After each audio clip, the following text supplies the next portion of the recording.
Queijas e queijos! Se o Green Bay Packers escolher um recebedor nas primeiras duas rodadas do draft de 2021, esse cara não vai ser para Aaron Rodgers. Entenda.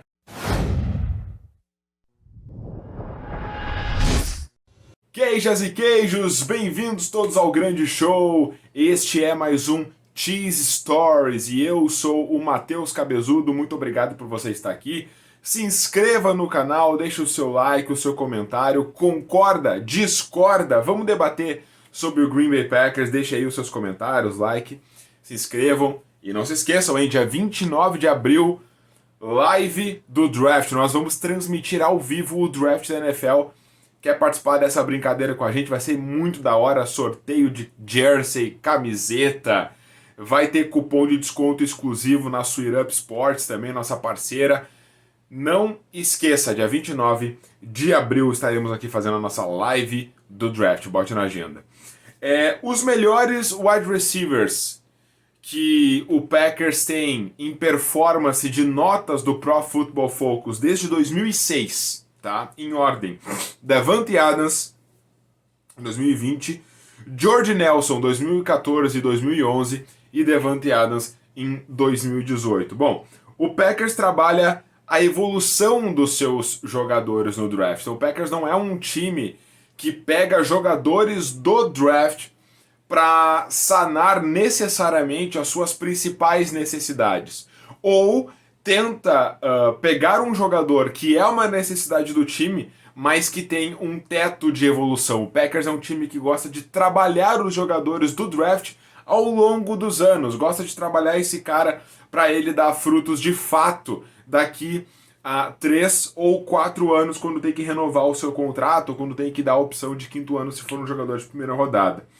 Um QB no início da sua carreira, geralmente ele precisa de mais capital de draft investido em skill positions. Então tu pensa, o Packers draftou o Jordan Love, não é?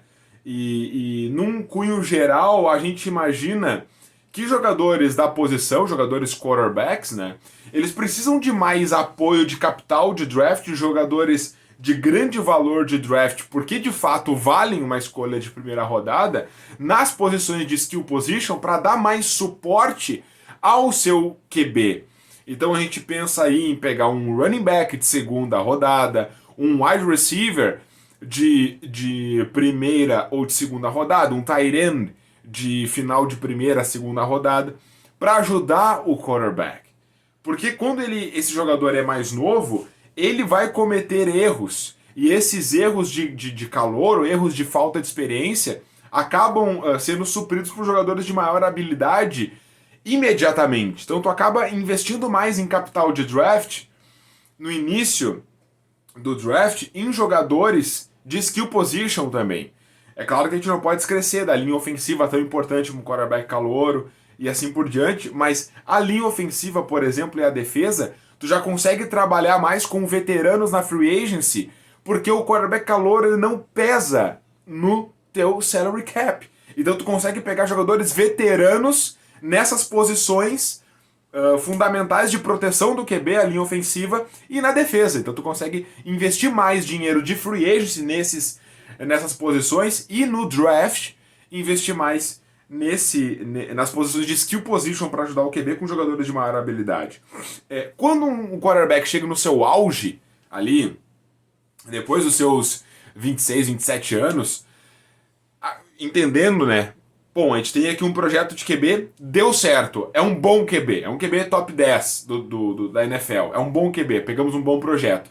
Aí não precisa mais de jogadores de primeira, segunda rodada em skill positions. Por quê? Porque daí, quando o teu QB já está num momento de carreira, tecnicamente falando, estável, alto, jogadores mais baixos no draft são puxados por ele.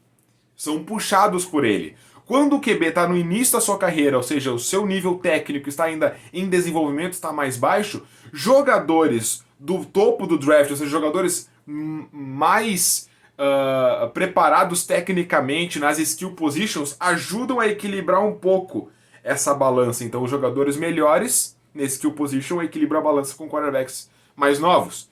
Quarterbacks melhores e veteranos ajudam a equilibrar a balança com jogadores jovens vindo de rodadas mais tardias do draft. É por isso que o Packers nunca sentiu tanto, né, a falta de jogadores de primeira rodada nesse sentido, apesar de que a gente vê números absurdos. Por exemplo, o Aaron Rodgers foi o jogador que mais teve jardas em drops em 2020. Isso é um verdadeiro absurdo, porque é um cálculo que não faz muito sentido. Eu tenho um quarterback muito bom, então por causa disso eu não vou investir na posição de skill position para ajudar ele a ser para ajudar esse ataque a ser ainda melhor. Não é uma coisa racional. Mas ao mesmo tempo é um cálculo que se faz também, porque se precisa pagar esses jogadores depois dos seus contratos, né? Então assim, ok, não precisamos pegar um recebedor de primeira rodada, mas não precisa ser o Marquez Valdes-Scantling, enfim, a gente já entra em outra discussão. Mas esse é o fato. Então, quando o quarterback chega numa determinada idade, numa determinada maturidade técnica, ele já consegue puxar, né, jogadores mais baixos. É o que o Aaron Rodgers fez basicamente a sua carreira inteira. A partir ali já a partir dos 36, 37 anos, pode, aí sim, quem sabe, a franquia começar de fato a pensar em puxar jogadores skill position nas primeiras rodadas, né? Caso o jogador não tenha. O quarterback, esteja em declínio. Não é o caso do Aaron Rodgers, que acabou de ganhar um MVP. O Rodgers, em seus 3 primeiros anos como titular do Green Bay Packers, teve um único jogador de segunda rodada escolhido na posição de wide receiver, Jordy Nelson. Em 2008, isso nos 3 primeiros anos como titular, né? 2008, primeiro ano do Rodgers como titular.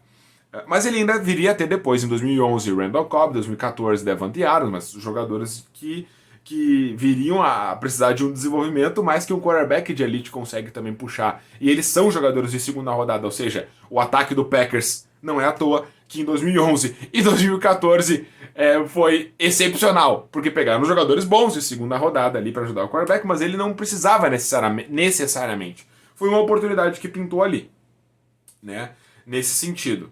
Então, mas a gente tem que botar um asterisco aqui. Faz faz 6 anos que o Packers não desenvolve um wide receiver alto no draft, né, para o Aaron Rodgers. E nós temos também o fator de que Jordan Love foi draftado em 2020. Então é muito plausível a gente conseguir raciocinar e imaginar que se vier um recebedor nas primeiras rodadas do draft de 2021, não será para Aaron Rodgers.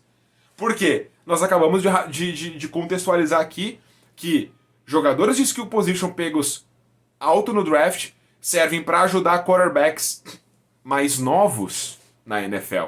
E o valor da free agency a gente investe em linha ofensiva, jogadores veteranos e muito bons de linha ofensiva, e em defesa. E aí sobra as skill positions para conseguir pegar capital mais alto de draft. Então a gente consegue ver um raciocínio muito plausível de que se o Packers acabar pegando um wide receiver nessas primeiras rodadas do draft de 2021, não será para Aaron Rodgers. É mais um indício da saída do Rodgers de Green Bay. Se não vier um wide receiver nas primeiras rodadas do draft, significa que o Aaron Rodgers vai ficar nos Packers? Não significa necessariamente.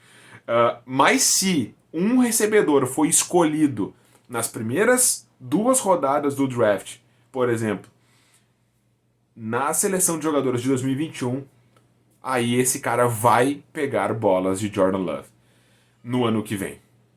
Certo, meus amigos?